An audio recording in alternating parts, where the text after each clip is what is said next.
कल हम एकांतवाद को समझ रहे थे। सीधे सरल शब्दों में ही का होना एकांतवाद है, भी अर्थात अनेकांतवाद है। हम ही से भी की ओर बढ़ें, ऐसा पूज्य आचार्य श्री विद्यासागर जी ने भी कहा है। ही से भी की ओर यदि बढ़े सभी हम लोग, छह के आगे तीन हो विश्व शांति का योग।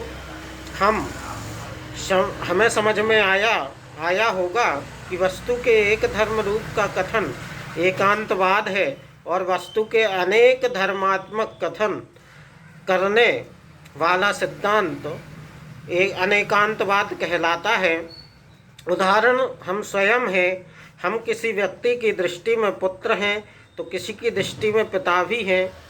बात पंचेंद्रियों के विषय की आई थी, जो कि हम पढ़ चुके हैं कि स्पर्शन इंद्रिय का विषय स्पर्श है, रसना इंद्रिय का विषय रस है, घ्राणेन्द्रिय का विषय गंध है, चक्षु इंद्रिय का विषय वर्ण और कर्ण इंद्रिय का विषय शब्द है।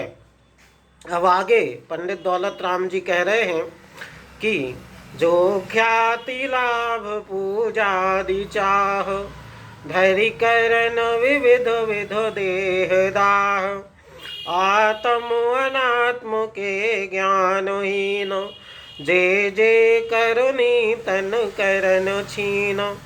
जो अर्थात जो ख्याति लाभ पूजादि चाह अर्थात प्रसिद्धि, फायदा और मान्यता या आदर की इच्छा अनुसार धरि अर्थात धारण करते हैं, करण विविध विधि अर्थात विभिन्न तरीकों से करते हैं, देह दाह अर्थात शरीर का उत्पीड़न, आत्म अनात्म के ज्ञानहीन अर्थात आत्मा और अनात्मा को जाने बिना, जे जे करनी तन करन छीन अर्थात ये सभी कार्य तन को छीण करने वाले जो कार्य हैं वे सभी मिथ्या चारित्र की श्रेणी में आते हैं।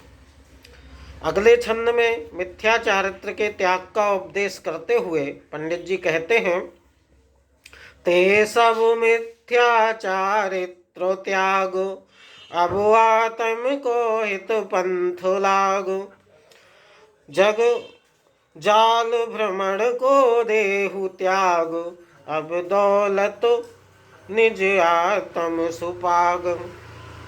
इस छंद का शब्दार्थ और अर्थ